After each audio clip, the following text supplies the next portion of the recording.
your love, your goodness is running after. So mbwenu iwe mazima kore no manya gutokikiriza Yesu kutegeka amagara gawe aho binje byoferirwe aho binje tokarebere kunda kwa Yesu tokarebere kushemerwa kwa Yesu nyoni kunda kubagira ngo umuntu wajenwa mbwenu no buhakugire byakunyiza bita ahabo kwati birabure harabure birakunyizie nibitekwa kwija kunka because you have Jesus in you. There's the way he controls you. Ariho kwa kutegeko magara gawe mazima ukareba ngo yino guteka no bahagire byashoba kunka there is the way you control it kandi hagashobora basa kutukura byamu no bahakugira rutawo rwatera no byo tubani warwana abo kubanyoti nkubasa ndi mwana wo muntu mutawari cyo micweka cy'ikigamba cy'ikizoberi kandi of course cyace bimbe Reverend Charles Mukundane ahabw'itendekero ya Bishop Stewart University mazime cyo gisoce cyace kirunje mnonga kandi of course cyabanje kitwereka ukwikiriza Yesu akatwihamo umutima gwibare akatutekamo umutima gorobi tineke kintu kirunje kugira umutima gorobi tineke kintu kirunje kugira umutima gobuteka kugira ngo mbwene no botine mbwene gato yini tomato yine mbwene to yine bahano orije habo kuba ino mutima gorobi konkani hano kugira umutima gwibara umutima gugumire mane muntu wo mutima gugubire nakora abahomure boreba ngushobora mutima gugumbe konkara hangara twendeza ukugira umutima gorobi kandi showare niyo ryengiri yitizoberi kandi twasimba Ruhanga program eji tuyina bacu ba youth development circle Chibaya Youth Development Sako ni bashango muri Chibaya Trading Center muri Kitagata Nyakayo Mbarara City South abatwinira buhereza burunje mnonga kandi binamataja gandi ni bashango muri tiyo bashanganya mitanga ubashanga kora noria mbweno obuhereza bwawe no burunje mnonga bine different loans no yenda school fees loan emergency loan no yenda rune yaho ndaho mazima abachi bayasako they can give it to you kandi sure na loan yabo no shate kutwara bwire biringwa within 2 days you get a loan kandi mazima bashire enamba yesimwe ha screen aho in case no yenda kumanya bingi no yenda kumanya bihango ebikwasira hari kibaya sako please call that number ninge nambeze za ha screen no yija kutunga information yona about kibaya sako echo keswahikahone chweka shobujurizi obujurizi n'oburungi ahabo okujurizi na lya Mukama Yesu Kristo it is very much important na waba no rujura hine okoro kubano garaka mwamani hine nanoko guma no yongera kuhama omukwikiriza no yongera kuhama omukwikiriza Yesu kujuna magaragaho mwene tuyine omunyeto mto omusigazi mto narwo mwitendekero lya Bishop Stewart University akikiriza Yesu kujuna magaraji konka ariho binje byarabire munawe ataka mwikirize mwene kuyashazire mwatereka nkirize Yesu nareba amukoriire je nareba mugirire je yamutesa ubwa hatu twamutayisa mwene nkiriza tuganire nawe ohurire bgambo bye ohurire kuyashyira kwikiriza Yesu akaba yahikankahe iyo bundi no basa kuburyo kwe nugiro tinyo ngaha turi nkiriza Yesu narebereje konka omwana mtogu ariyo naija kutugarizamo amasiko no kutugarizamo amani ngwikiriza Yesu akategeka amagara gawe mazima nibinji ebyakubasa kuhinduka hamagara gawe muntu wakushemerera wishimwe yebare no kwisha inye nakira Mukama witasi asimu mnonga toyanjure nabanyuma toyengere kwitegereza yebare omtebekanisa wa program izina ndi Tumwesigye Duncan kandi ndi omweegyi ahitendekero erya Bishop Stewart University ndio mwaka gwa kashatu kandi ni ntendekwa okuba omushomesa wa secondary obuhinzi nebyo burisa ningashino basa kucheta Bachelor of Science with Education and Agriculture is my area of specialization nashemerwa kandi okuntaya isa omu studios za TV West yebare mnonga Duncan ni tutwashemero kutaya isa mwene twenda kumanya Duncan no zarwa nkahi abazire bawe nba Duncan ninzarwa omu district eyarukungiri kandi omu sub county eyibarukweta Kevsoni omu parish eyibarukweta Mabanga seru yanje nibageta Omukyenje kandi of course nitukunda okukira nitukunda kureba TV West twaba turyomuka kandi nashimirwa ngo erizoba nayishanga omu studios za TV West. Amen. Abazire bawe nibabeta. Abazire banje muzeyi wanje ninga tata wanje nibamweta Erya Tumwesigye. Actually we have we share the name. Nibamweta Erya Tumwesigye kandi nimbera nawe aho mu town Mbarara. Kandi mama wanje nibamweta Buyonjo. Yes. Mwene tuenda kumanya orukuzarwa rukungiri ukazarwe kaya tata na mama nibamanya Ruhanga sande nkezo muzomwira mushaba ninga bikabitabayo. Okura kwanje kuza kugira obwenge nkashanga ekayitu eryeka erukumanyikanisa. Mama wanje nkaza kukura nashanga n'omuntu w'ekanisa sande nkeji tarukubura kuza ahakanisa ahabw'okuba nkashanga ziri embabazi kureka kugira ngo omukura kwanje muzeyi of course kugira ngo akaba nanaturondera school fees omukambo enu akaba atakukira kanyayo so oshanga ngo omukaturiyo na mama konka mama akaba ari omuntu kandi akiri omuntu orukukunda ekanisa munonga. Amina. Duncan wazaro y'omwana wakangahe? Ndi omwana w'izara rya mushanju. Okay. Yes. Washomerahi watandikirahi aho kuba twenda twije turebe iki cyakubetiye no junwa niki? Primary level yanje myaka mushanju nkashomera omashomera abiri. Eryo kubanza ero nashomire mukuruga omu P1 kuza omu P5 akaba mbariyeta Changa Primary School. Then akona hikiro mu cya gatano naza omurindi shomero rubakweta Rwakanyegero Primary School nashomerayo ecyamukaga na n'ecyamushanju noho naherize ecyamushanju. Okay. Yes. Urugendo rwa secondary rwayo ruba ningi sente nabwe zitaruji? Urugendo rwa secondary actually nkashomera emyaka yanje yona mukaga Chamuka Secondary School ero Rukungiri district mu sub county actually mu town council yawe yanja. So niyo nashomire senior 1 of course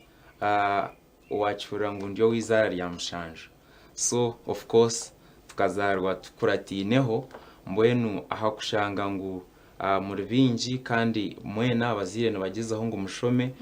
esente zikaba zibazitaroho zikumara. So it was a struggle konka nsima Ruhanga no byabire batanguhi konka antemero muhanda oreba nshashuro mbicweka because of the number konka Ruhanga yatubasa. Okay. Then tuija twaheza secondary twazo mu university no turi ninyenda kumanya urugendo rwo kujunwa warutandika ryari? Urugendo rwanjye rwo kujunwa actually rukatandika omu COVID-19 njiro mu senior 5. Okay. Ahabwo kuba tukareportinga omu senior 5 kwawire ngo kwezi kumwe hija lockdown twata. So nyowe Ruhanga nkambugabuga no mu COVID-19 2021 omu kwezi ko kubanza. Okay. So nubwo mbugabuga nembabazi zikanshangomuka zakushangomuka hatariho kiterane hatariho ki kuzambugabugine kutwabe turyomuka omu nakobo bija na nyine omuka niko kunanabugambire mama no muntu w'ekanisa nakunda Ruhanga nakunda kushaba twija twagiraho ekisibo nka family. Okay. Twagiraho ekisibo nka family a good chance I have my brother wakaba yayakireho embabazi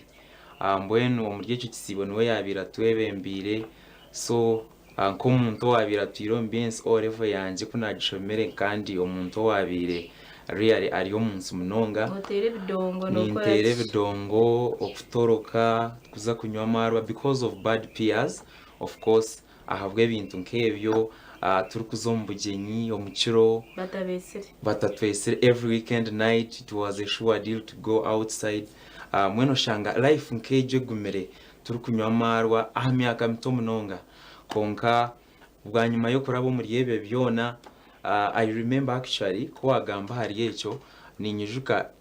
ndio mu senior 3 2018 tukaba twiniho conference omwishomero nko mukwa mushanju around there.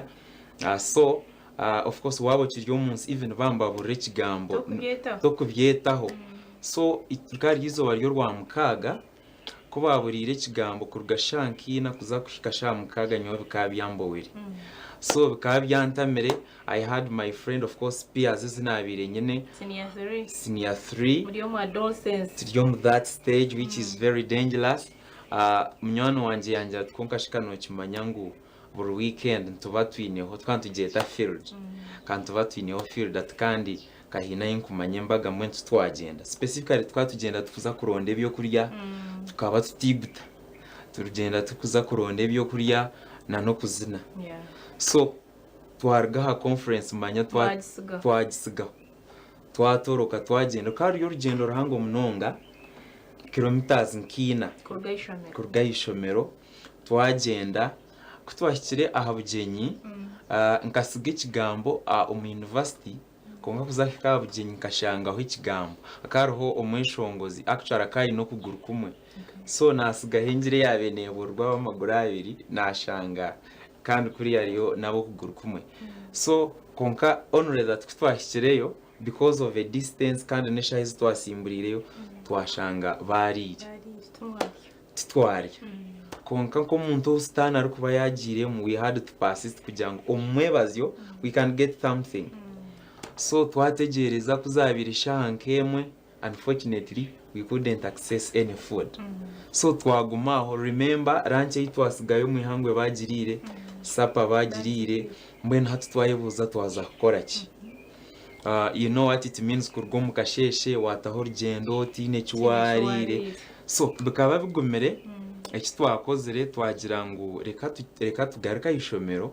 because being a weekend abana bakaba bakira kuremwa food tugira ngo maybe twahikayo tubasa kushanga food y'abana baremwa tugiriye so I don't know how God does his things tukahikayo 4 kilometers you can imagine now kuza kuhikayo that weekend we didn't find any food weekend ejo tubararemerwe cyo kurya twashangana bitari I personally I think omubwire bwanje bunabe ntakakire Kristo ejo ekabero one of the most worst moments because nkabanye ne vakedo omukesi yanje I think kani bura nkebero bishatu kusya so within a minute I had to make it now get right to be ready to be consumed so nkagiriya kunahereze kugitere bikonde kunagitire heri no kende kwinini yenyene mbwenu ensi yande mesyo I had to sleep on an empty stomach ehubwagire kusheshera zikaziriye mbabazonga so obukwatwa nkobwe bwinji munonga Ruhanga okwenho yanshangire nawe nahiza kumara olevo hati ndyo mu lockdown kuhizire kisibo kana nyine nko kunaba nakugambire izo bari yo rwa katano tukitandika now kutwagira ombwire bwo kweherera yusi nanye nasiba actually it was by force, it was not by my will. I know. Yes, so that morning ekiyungu bakakikinga so kuba kikingire of course nkaba ntine option nanye nazo yes nanye nazo mu kisibo so kutwakira umushaha ya katano nkaho mukasheshe kweherera my brother ogona kugambira nibamweta Tarema Robinson we akaba yayakire mbabazi so yajango erizoba Duncan niyo ratshomere ikigambo niyo ratshomere cyahandikirwa so yagira ngo noza kukubura abaroma ebari Paul handikira abaroma eshura yikumorwe 19 nkaba ntakumanye ndagane nkuru enensya icyo nshangwa nkahi Ruhanga yanjire mbabazi bankuburira Bible because I was a stranger to the word kuna hirirwe bankubura of course nko muntu wabere nashoma konka omunyiroro ningasho umushoro ngo gwakabarume bibuzo bishatu so ekibuzo ekyo kubanza kikaba nkigira ngo mbwenu shi abantu bari yamutakira bata obo batakikirize ekigambo ekyo nkacyeshomera tabara kinshomire konka kunahirize ntukishoma kahurira yose yijo magara ganje because nkabandi yo muntu nkanye nenjara actually tinkagira geri enjara you know what it means when your mind is not ready kugira ngo zo muri yecyo mwe nkabanye nenjara ningira nti actually I'm a product of fasting. That's why ni respecting ekisibo mnonga ahoko nyina masiko kwabe kutarman gekisibo reve inabire ndoho nkantarije no kuhurira nkejo kigambo konka habwa man gekisibo Ruhanga yanje remba bazikunahirize kucishoma even before they preached nkahurira umutima gwanje na reflectinga ejo story ina kugambira na nebindi binji real umutima gwanje najanti I think kurabe kuryo kutaka nejinjara yenyine nshemire kutakiro unikirize so by God's grace nahura umutima gwanjye gwayakire mbabazi kama witasimwe tasimwe ari habasigaze myeto of course your age baturiyo mbyensi nibenda kuzomarwa nibenda kuzomushambani nibenda gukora ibintu byensi mwenu kiwe Duncan no bagambira bigamboje kiwe warurize aha kwikiriza kwa Yesu abantu abo actually of course being at the university actually omuchapo ya Good Shepherd Bishop Stewart University ni impereza nka missions coordinator wa Christian Union. So I have been with these people of course abemyaka yitu abari kutukiraho obumwe nabo turukukira konka abantu nkabo of course natubereba you know what it means campus life na mnonga wabo takikirize Kristo konka abantu nkabo nyenda kubagambira nti embabazi za Ruhanga zuruho kandi nizimara turebere abantu abensi yabire yamazireho abantu abashambine abantu abihiremenda abantu abanywira amarwa konka ahabwezo mbabazi za Ruhanga zitari kugerwa as long as kasta wahura umutima gwawe wagiro kwikiriza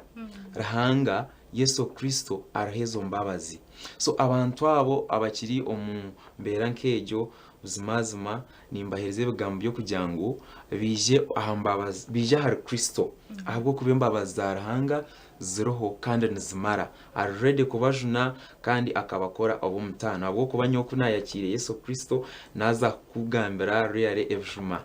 ebindebro mukujunwa nibihango munonga nanyahabwe mbabazi hati nabanyita ngunze kuburira ikigambo omumakanisa you can imagine even actually after here I have a ministry somewhere. So from here, I'm going to preach the word here around town, Mbarara. So ni Ruhanga. Damse habari kutureba tendere. Anyenda kutwara mugishogo really okuramsya abazire banje of course nkoko nabanjwire nyenda okuramsyaho abundi kuzarwa nabo ariho myanya zwanje nibamweta Monique Rwampara Ntinda actually is watching us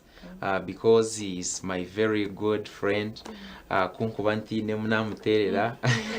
so namuramsya nabunkuzarwa nabo bona roho Kenneth ari makenke na wali umutawo mu abunkuzarwa nabo bona mboye ni generally nabaramsyaho then nyine banywana banje ha Bishop Stewart University tinkabebwa abunkuhereza nabo mu cyapo tinkabara kuramsyaho ba reverends bitu ba chaplains ariho Reverend Agre Ayijuka so really baturebereje ariho Reverend Bashemire Justina is our chaplain then Agren assistant we so nimbaramsyaho na fraternity ya Bishop Stewart yona then abari kutureba abanyarukungiri nimbaramsyaho ariho trading it is a trading center mbweno eyo mcharo nubagita omukatoke so those people they are always watching TV West so nabaramsyaho banywana banje abanyarukungiri mwena entirely nabaramsya ihanga lyona. Thank you so much of course Duncan amashamirano mengi abantu bo mcharo cyo mukatoke kungira kebsoni mazima mwe bare kunda mlonga TV West bare no kunda program zayo kind of course nitwenda kusima tumwesigye Duncan habo kwikiza Yesu kujuna magaraje ahabo kuba wamureba noreba ngushuwara junure manya ko kwikiriza Yesu yakujuna